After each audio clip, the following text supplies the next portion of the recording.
नमस्कार दोस्तों, स्वागत है आप सभी का। 69,000 शिक्षक भर्ती में इस चीज़ का निर्णय हो चुका है कि सरकार डबल बेंच में जाएगी और भर्ती को बचाने का पूरा प्रयास करेगी। देखिए, ये जो इस बार भर्ती पर काउंसलिंग के पहले ही दिन स्टे लगा है, तो इसी तरह से 7 साल पहले भी भर्ती पर काउंसलिंग की प्रक्रिया के पहले ही दिन स्टे लगा दिया गया था। तो कहीं न कहीं जो भी विसंगति होती है शिक्षा निदेशालय के द्वारा, और लगातार दोस्तों इसमें जो भी प्रकरण है, चाहे वो ओवरलैपिंग का प्रकरण हो, चाहे वो कट ऑफ का प्रकरण हो, चाहे वो आंसर कुंजी विवाद हो, सभी को लेकर के अभ्यर्थी नाराज़ हैं, परेशान हैं। और जो लोग काउंसलिंग स्थल पर गए थे, जिनका प्रोसेस रनिंग में हो चुका था, तो भर्ती प्रक्रिया पर स्टे लगने के बाद से इन लोगों को काफ़ी परेशानी झेलनी पड़ी है। सेकेंड लिस्ट आएगी कि नहीं आएगी, थर्ड लिस्ट आएगी कि नहीं आएगी, सारी चीज़ें आपकी बिल्कुल जैसे पूर्व में थी उसी तरह से अभी भी है कि पहली लिस्ट अगर 69,000 की आती है फिर से, या तो जो भर्ती प्रक्रिया है आपकी कंटिन्यू हो जाएगी, तो सेकंड लिस्ट आपकी आनी ही आनी है। देखिए, जब 68,500 वाले में क्या हुआ था कि वहाँ पर अभ्यर्थी ही नहीं थे पास वाले, लेकिन यहाँ पर दोगुने के आसपास अभ्यर्थी पास हैं और कई फॉर्म रिजेक्ट होने के बाद भी अभ्यर्थी जितने रिक्त पद हैं उससे कम से कम 1.5 पौने 2 गुने बचेंगे। और पहले लिस्ट में कम से कम 15 से 20 हज़ार अभ्यर्थी बाहर होंगे। इसके बाद जो रिक्त पद बचेंगे उसके सापेक्ष फिर से द्वितीय काउंसलिंग कराई जाएगी। वहाँ से फिर रिक्त पद बचेंगे, फिर से तृतीय काउंसलिंग कराई जाएगी।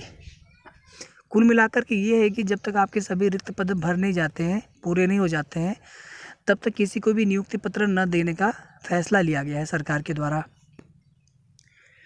नई भर्ती में देखिए, जो 68,500 वाली है, जो 22,000 सीटें थी रिक्त, अब उनका फैसला हो चुका है कि उनके लिए नई भर्ती आएगी। नई भर्ती में कुछ और पद हो सकता है ऐड करके, ये भर्ती निकाली जा सकती है बहुत जल्द।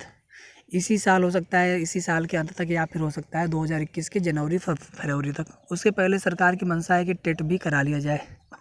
भले सुपर टेट का निपटारा हो या ना हो, लेकिन टेट तो हर साल होना ही चाहिए। तो जो भी है दोस्तों, भर्ती प्रक्रिया अगर समय पर पूरी नहीं होती है तो काफ़ी परेशानियों का सामना करना पड़ता है। अब एक नज़र डाल लेते हैं कि ओवरलैपिंग हुआ कि नहीं हुआ है। देखिए दोस्तों, आप आरक्षित वर्ग से हो या फिर अनारक्षित वर्ग से हो, आप बिल्कुल भी नाराज़ मत होना। मैं किसी का पक्ष नहीं ले रहा हूँ दोस्तों, मैं साफ साफ बता रहा हूँ कि ओवरलैपिंग हुआ है, लेकिन एमआरसी को लागू करते हुए। यानी एमआरसी का मतलब हो गया कि उसमें लो एमआरसी भी होंगे, हाई एमआरसी भी होंगे। लो एमआरसी को जहाँ पे मिल गई सीटें उनको वहीं पे दे दिया गया, और जहाँ पे नहीं मिली तो उन्हें वहाँ पर उनके कैटेगरी की सीटें दे दी गई, गृह जनपद या फिर मनपसंद जनपद देने के चक्कर में। तो इनसे क्या हुआ कि फिर वहाँ की जो भी सीटें थी ओबीसी कैटेगरी या एससी या जो भी रिजर्व कैटेगरी की सीटें थी, तो उनकी संख्या में कमी आई और यूआर की सीटों पर ज़्यादा यूआर के अभ्यर्थी सेलेक्ट हुए हैं। और कहीं न कहीं जो यूआर के कम गुणांक वाले अभ्यर्थी थे उनको भी अपना मनपसंद जनपद पाने में सहूलियत मिली है। लेकिन दोस्तों, इसी तरह से जिन जनपदों की गई होगी और वहाँ पे जो हाई एमआरसी आरक्षित वर्ग के अभ्यर्थी रहे होंगे, वहाँ की यूआर की सीटों पर ज़्यादा फ़ायदा मिला होगा, वहाँ पर यूआर के अभ्यर्थी कम सिलेक्ट हुए होंगे। तो आप दोस्तों खुद बताइए मुझे इस चीज़ को कि किस जगह पे कहाँ पर किसी का नुकसान हुआ है। कहीं पर किसी का नुकसान होता हुआ मुझे नहीं दिख रहा है। बाकी अगर आप लोगों को कुछ समझ में आता है तो आप लोग ज़रूर कमेंट करके बताइएगा। जिला वरीयता क्रम भरने के टाइम पे भी मैं आप सभी से यही कह रहा था कि आप लोग अपने सेफ गुणांक को देखते हुए, अगर आपके गुणांक कम हैं तो आप लोग ज़रूर ऐसे जनपद का चुनाव करें जहाँ पर मेरिट कम रहेगी।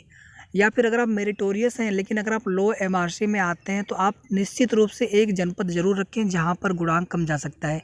क्योंकि अगर ये 75 जनपदों में अगर आप क्रमांक पे, वरीयता क्रमांक में अगर आप बाद में आते हैं किसी जनपद में, और वहाँ पर जिनका वरीयता क्रमांक अच्छा होगा, आपसे ऊपर होगा, शीर्ष में होगा, तो सेम गुणांक, सेम कैटेगरी, सेम जनपद में होने के बाद उनका चयन हो जाएगा, आपका नहीं हो पाएगा। इसी तरह से फिर किसी दूसरे जनपद में जाएंगे तो वरीयता क्रमांक आपका बढ़ता जाएगा, बढ़ता जाएगा। भले आप किसी जनपद की मेरिट में आ जाएँ, लेकिन आपके वरीयता क्रमांक बढ़ने की वजह से बहुत सारे अभ्यर्थियों का अच्छे गुणांक होने के बावजूद भी चयन नहीं हो सका है, क्योंकि उन्होंने ऐसे जनपदों का चयन कर लिया था शुरू में, दो चार जो वरीयता क्रम में जनपद भरे होंगे जहाँ पर मेरिट ज़्यादा चली गई।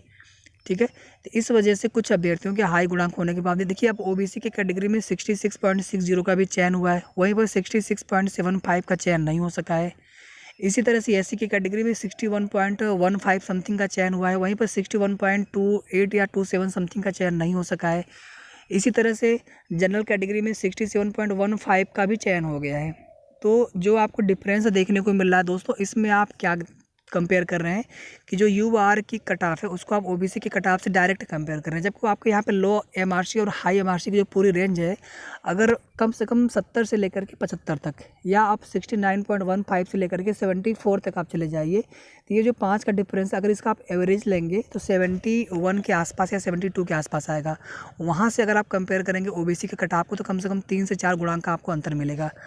मुझे नहीं लग रहा है दोस्तों अभी भी आप समझ पाए होंगे, लेकिन आप समझने का प्रयास करिए इस चीज़ को, लो एमआरसी हाई एमआरसी, क्योंकि मेरे पास जो डेटा मिला है कम से कम अब तक जो है लगभग 4,000 के आसपास या 3500 के आसपास जो है डेटा मिल चुके हैं लोगों की गुणांक जो है मुझे देखने को मिले हैं। मैं गुणांक सभी के देखता हूँ, और सेकंड लिस्ट के लिए भी लोग पूछते रहते हैं कि इस गुणांक पे मेरा चयन हो पाएगा कि नहीं हो पाएगा, तो उस आधार पर मुझे कई अभ्यर्थियों के गुणांक देखने को मिले हैं जिनके ज़्यादा गुणांक है, कम गुणांक है, किनका चयन हुआ किनका चयन नहीं हुआ। दिव्यांग अभ्यर्थियों में भी 65.3 या 40 के प्लस जो ऊपर अभ्यर्थी थे उन्हीं का चयन हो सका है, चाहे वो जनरल कैटेगरी के रहे हो चाहे फिर ओबीसी कैटेगरी के रहे हो। हाँ, जो स्पेशल कैटेगरी के थे, एसटी के थे या स्पेशल कैटेगरी के थे या फिर जो एससी कैटेगरी में अभ्यर्थी थे, कुछ अभ्यर्थियों का चयन उसमें जो है 64 के आसपास हुआ है। उसके नीचे का आंकड़ा मेरे पास नहीं है दोस्तों। अगर आप लोगों में से जो कोई अगर भाई बहन देख रहे हो दिव्यांग अभ्यर्थी जिनका कम गुणांक पर भी चयन हुआ है, या फिर अगर आपको पता हो कन्फर्म, तो आप लोग ज़रूर कमेंट करके बताइएगा। अब देखिए दोस्तों, जो एक्स सर्विसमैन, फ्रीडम फाइटर और एसटी कैटेगरी, इनकी अब मांग क्या है। एसटी की तो मांग नहीं है, लेकिन जो स्पेशल कैटेगरी है, फ्रीडम फाइटर और एक्स सर्विसमैन और दिव्यांग अभ्यर्थी, इनकी मांग ये है कि हमें जो गुणांक रखा गया है पास होने के लिए, जो कट ऑफ नंबर रखेंगे पास होने के लिए 90 अंक पे, उन्हें उनमें भी छूट दी जाए, ठीक है, क्योंकि उनमें सीटें रिक्त बची हैं फ्रीडम फाइटर और एक्स सर्विसमैन की। और जो दिव्यांग अभ्यर्थी हैं उनकी मांग ये है कि हमें 3% के बजाय 4% हमें रिजर्वेशन दिया जाए।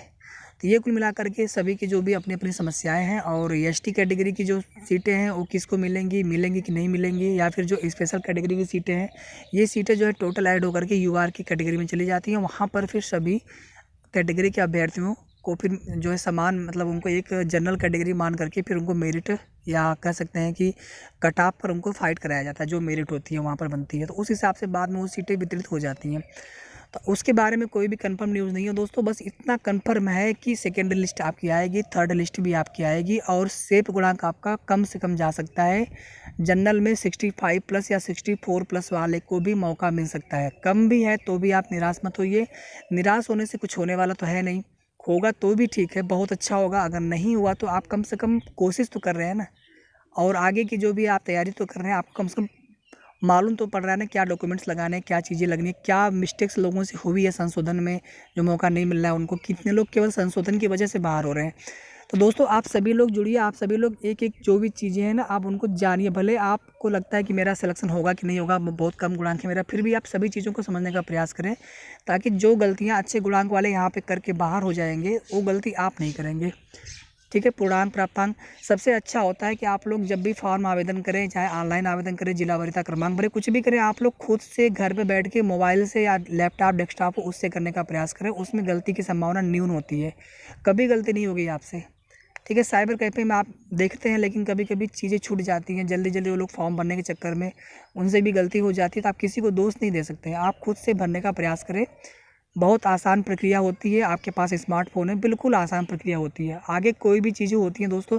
इसी तरह से काउंसलिंग में भी बहुत सारे अभ्यर्थी परेशान थे विज्ञप्ति को लेकर के। दोस्तों विज्ञप्ति में कुछ भी नहीं होता है, बस आप सभी को पता है 3 से 6 तक शेड्यूल काउंसलिंग चलना था, तो आप जैसे काउंसलिंग स्थल पर जाएंगे, आपको जो जो चीज़ें चाहिए थी वो चीज़ें आपको एक दिन में पता चल जाती कि मुझे शपथ पत्र चाहिए, डीडी चाहिए, जो भी चाहिए, आप उनकी व्यवस्था करना प्रारंभ कर दीजिए। खुद से जो सचिव साहब की विज्ञप्ति होती है उसका विस्तार से पढ़िए एक बार, क्या चीज़ें हैं क्या चीज़ें नहीं हैं, आप उसी हिसाब से अपनी तैयारी करिए, और कुछ चीज़ें आप लोग आपस में भी डिस्कस करके क्लियर कर सकते हैं। तो किसी भी प्रकार की गलती की गुंजाइश आप सभी को नहीं छोड़ना चाहिए, क्योंकि उन्हीं गलतियों की वजह से बहुत सारे अभ्यर्थी इस भर्ती प्रक्रिया से बाहर हो जाएंगे, जो बिल्कुल एलिजिबल है, अर्हता रखते हैं, लेकिन उनसे कुछ न कुछ गलती हो गई है। बाकी जो अपीयर्ड वाले हैं, बैक पेपर वाले हैं, टेट पास नहीं थे, ठीक है, या फिर ऐसे ही देखने के लिए फॉर्म डाल दिया था, किसी को एनसीटी अप्रूव लेटर नहीं मिलेगा, किसी को एनओसी नहीं मिलेगा, जैसे 68,500 वाले और अन्य जो अदर सेमी गवर्नमेंट या फिर गवर्नमेंट सेक्टर में नौकरी कर रहे होंगे, या फिर बेसिक शिक्षा परिषद के नौकरी नियुक्त अभ्यर्थी होंगे, तो इन लोगों को एनओसी न मिलने की वजह से भी ये लोग बाहर हो जाएंगे। और देखिए दोस्तों, जो नियुक्त हैं पहले से, तो उनको भी ये कोशिश करनी चाहिए कि कम से कम जो अभ्यर्थी इस काउंसलिंग प्रक्रिया में बेरोजगार बैठे हैं उनको कम से कम नौकरी मिल जाए। तो उनको तो वैसे भी वो सीटें छोड़ देनी चाहिए अपनी। तो दोस्तों, अब आप समझ गए होंगे किस गुणांक वाले सेफ हैं। तो कोई भी आप एग्जैक्ट डेटा मान करके मत चलिए, अभी गुणांक हो, आप लोग ज़्यादा से ज़्यादा इन्फॉर्मेशन जुटाइए। आगे की जो भी प्रोसीजर होगी, अगर मौका मिलता है तो आप बिल्कुल, आप लोगों को नियुक्ति पत्र मिलेंगे और आप लोग अच्छे से जो भी चीज़ें हैं आप उनको आगे फॉलो करिए। अगर नहीं भी मौका मिलता है तो कम से कम आपको एक्सपीरियंस, अनुभव मिलेगा और आगे की गलती आप जो भी है, जो गलती यहाँ पे लोगों ने की है वो गलती आप नहीं दोहराएंगे। तो फैसले के बाद काउंसलिंग रुकी, अभ्यर्थी मासूम। हाई कोर्ट के लखनऊ बेंच ने 69,000 शिक्षक भर्ती में जो भर्ती प्रक्रिया थी उस पर बुधवार को अंतरिम रोक लगा दी है और यह रोक अगली सुनवाई 12 जुलाई तक जारी रहेगी। और आज जो है सरकार याचिका दायर कर देगी, या कह सकते हैं कि अंतरिम राहत के लिए जो सिंगल बेंच का ऑर्डर है उसके खिलाफ याचिका दायर कर देगी। वहीं पर अभ्यर्थियों के द्वारा भी कैविएट दाखिल करने की पूरी तैयारी कर ली गई है। उत्तर कुंजी न्यायालय ने अंतिम उत्तर कुंजी से संबंधित अभ्यर्थियों की आपत्तियों को 10 दिनों में यूनिवर्सिटी, ठीक है, जो यूजीसी होती है उनको भेजने का आदेश दिया है। इसके पश्चात यूजीसी के सचिव एक विशेषज्ञ पैनल का गठन कर आपत्तियों पर 2 सप्ताह में रिपोर्ट परीक्षा नियंत्रक प्राधिकरण को भेजेंगे, पीएनपी को भेजेंगे। वहीं पर जो आप आपत्तियां भी करेंगे पीएनपी के पास, ठीक है, तो ये सारी चीज़ें एक इनको समराइज करके और इन पे जो फिर जो कमेटी होगी विशेषज्ञों की, उनकी रिव्यू लेने के बाद फिर ये सारी जो रिपोर्ट होंगी हाई कोर्ट के जज के सामने फिर प्रस्तुत की जाती हैं। तो लंबा समय लगना है, कम से कम 4 हफ्ते का आप देख रहे होंगे। 12 जुलाई के बाद ही आपकी सुनवाई होनी है। 31 याचिकाओं की सुनवाई आदेश जो न्यायमूर्ति आलोक माथुर जी ने दिया है 31 याचिकाओं की सुनवाई पर दिया है और इसमें सैकड़ों अभ्यर्थी थे इन अलग अलग याचिकाओं पर।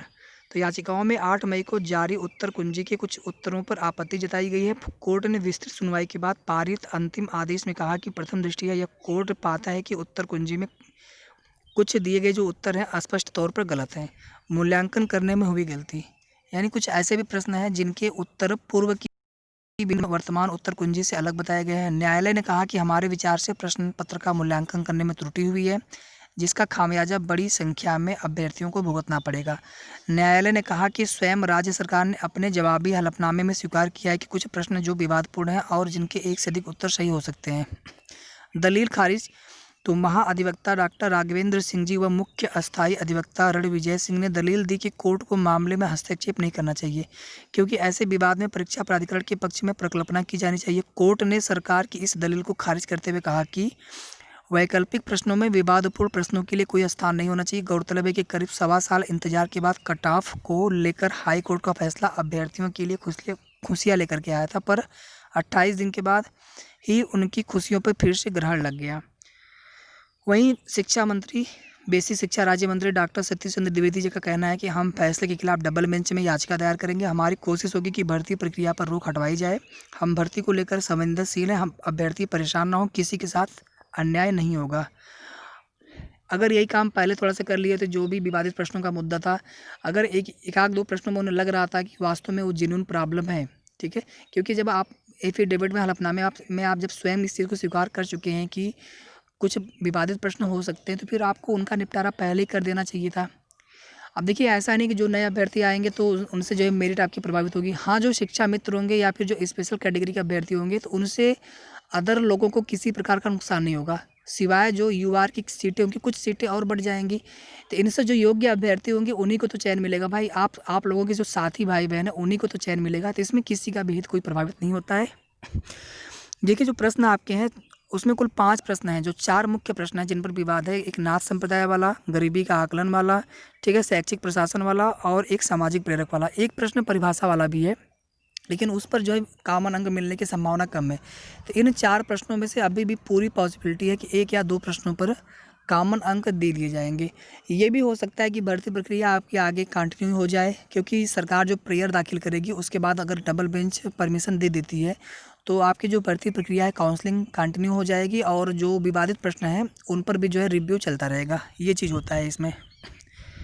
तो प्राइमरी स्कूलों में 69,000 सहायक अध्यापक भर्ती में रोकने संबंधी हाईकोर्ट के लखनऊ खंडपीठ के आदेश के बाद बेसिक शिक्षा परिषद के कार्यवाहक सचिव विजय शंकर मिश्र ने काउंसलिंग समेत चयन की सभी कार्रवाई रोक दी, ठीक है। और कल देखा होगा आपने, जो भी अभ्यर्थी गए थे काउंसलिंग स्थल पर, सभी को सिग्नेचर लेने के बाद उनको वापस घर के लिए भेज दिया गया। तो 4 प्रश्नों के उत्तर अगर बदले तो मेरिट में हो सकता है बड़ा उलटफेर। अब देखिए, वैसे तो अभ्यर्थी ने कुल 12 प्रश्नों के उत्तर पर आपत्ति की थी, लेकिन उनमें से 4 प्रश्नों को ही हाई कोर्ट में चुनौती दी गई थी, मतलब जो बिल्कुल विवादित पाए गए हैं 4 प्रश्न। यदि इन 4 प्रश्नों के उत्तर बदलते हैं तो 1 जून को जारी जिला आवंटन की सूची में भी बड़ा फेरबदल देखने को मिलेगा। सैकड़ों अभ्यर्थी लिखित परीक्षा में सफल होकर शिक्षक भर्ती की रेस में शामिल हो जाएंगे, जबकि सैकड़ों अभ्यर्थियों के अन्य चयन सूची से बाहर हो जाने का खतरा भी मंडराने लगा है। अब देखिए, जो अभ्यर्थी शिक्षा मित्र वाले 12 अंकों को मिलता है तो वो हाई गुणांक वाले होंगे और उन लोगों का चयन हो जाता है, कोई दिक्कत उन्हें नहीं होती। तो कुछ न कुछ अभ्यर्थी तो निश्चित रूप से हर कैटेगरी के बाहर होंगे उनकी वजह से। लेकिन इससे आप सभी को परेशान होने की आवश्यकता नहीं है। फिर सेकंड लिस्ट की काउंसलिंग आएगी, फिर थर्ड लिस्ट की काउंसलिंग आएगी। अगर आपके गुणांक थोड़े बहुत कम है, पहले लिस्ट में से गुणांक से थोड़े बहुत कम है, तो निश्चित रूप से आप सेकंड लिस्ट के लिए श्योर हैं।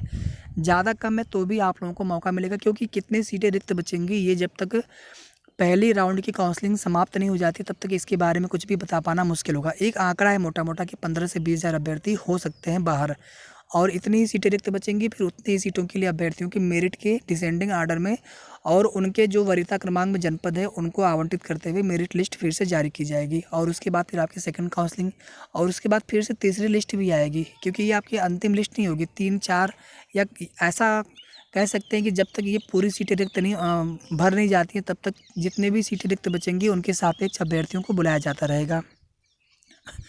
शिक्षक भर्ती परिणाम बदला तो बढ़ेगी मुसीबत। जिला आवंटित होने पर हजारों अभ्यर्थी बुधवार से काउंसलिंग के लिए रातों रात आवंटित जिले की ओर निकल पड़े। कोई उधार लेकर भागा, कोई छोटे बच्चे को घर पर छोड़कर निकल गया। अब परिणाम बदलने के बाद जो अभ्यर्थी बाहर होंगे उनके ऊपर दुखों का पहाड़ ही टूटा होगा। तो जानकारों का मानना है कि 1 जून को सुनवाई के दौरान हाई कोर्ट का रुख देखने के बाद जिला आवंटन रोक देते तो आज हज़ारों लोगों को परेशानी न उठानी पड़ती। यही चीज़ देखिए दोस्तों, मैं कल आप सभी से कह रहा था कि जो चीज़ें थी, देखिए जब उस दिन अंतरिम राहत पर आर्डर रिजर्व हो गया था तो इन्हें चाहिए था बेसिक शिक्षा परिषद को कि 1 या 2 दिन के लिए थोड़ा सा टाल देते, या इसी जिला आवंटन की जो सूची थी इसी को 1 या 2 दिन बाद जारी करते, या फिर जो काउंसलिंग की तिथि थी 1 दिन के लिए भी अगर टाल देते तो भी फिर जो अभ्यर्थी परेशान होकर के काउंसलिंग स्तर पे आना जाना और भी कई तरह की चीज़ें होती हैं। ठीक है दोस्तों, तो ये सारी चीज़ें हो गई। बाकी आप लोगों के मन में कोई भी क्वेरी होगी तो आप लोग कमेंट सेक्शन में जा कर के ज़रूर पूछिएगा। मैं आप लोगों के कमेंट का जवाब देने का प्रयास ज़रूर करूँगा। हालांकि कल कुछ लोगों के कमेंट का जवाब मैं नहीं दे पाया था कुछ समस्याओं की वजह से, लेकिन आप लोग जो भी कमेंट करेंगे आज की डेट में तो मैं आप लोगों के सभी जवाब देने का प्रयास करूंगा, और जो पहले के भी कमेंट है मैं उनको देखूंगा और जो भी आपके होंगे रिप्लाई मैं ज़रूर करूंगा। तो दोस्तों, अगर अभी तक आपने हमारा चैनल सब्सक्राइब न किया हो तो चैनल सब्सक्राइब कर लीजिएगा। टेलीग्राम चैनल भी है, ग्रुप भी है, अगर आप चाहें तो ज्वाइन कर सकते हैं। उसका भी लिंक मैं डिस्क्रिप्शन में और कमेंट बॉक्स में भी दे दूँगा। तो बस यही आशा करता हूँ कि आप सभी के साथ अच्छा हो, और आप सभी को मेरी तरफ से बहुत बहुत शुभकामनाएँ। तो वीडियो को लाइक कर दीजिएगा, शेयर कर दीजिएगा, और वीडियो को पूरा देखने के लिए आप सभी का बहुत बहुत धन्यवाद।